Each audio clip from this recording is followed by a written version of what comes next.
সরকারের পক্ষ থেকে অনেকে আহ্বান জানাচ্ছে রেমিটেন্স ব্যাংকে পাঠানোর জন্য।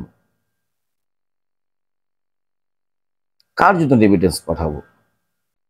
সরকারের আমলারা কানাডায় বেগমপাড়া তৈরি করবে আমার আপনার রেমিটেন্স দিয়ে।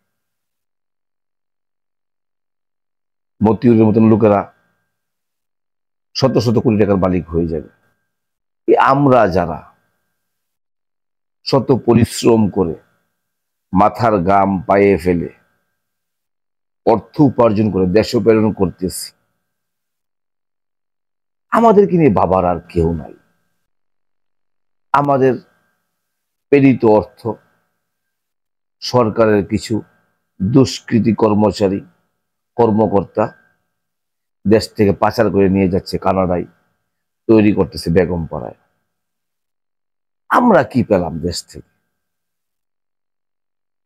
অনেক প্রশ্নই মাঝে মাঝে মনে আসে, আসলে প্রকাশ করতে পারি না। প্রকাশ করার ইচ্ছা আছে, কিন্তু তারপরও প্রকাশ করতে পারি না অনেক কিছু চিন্তা ভাবনা করে।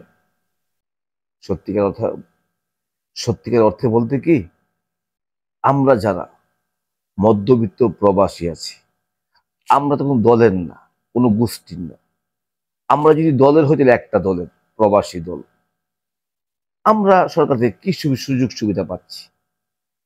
সরকার যেই আসুক, কিন্তু সরকার থেকে আমাদের কিন্তু লাঞ্ছনা আর বঞ্চনা ছাড়া কিছুই পাই না। আমরা প্রবাসীরা হতবাক। তুমি প্রবাসী, তুমি একে বীর, তুমি দেশের অহংকার।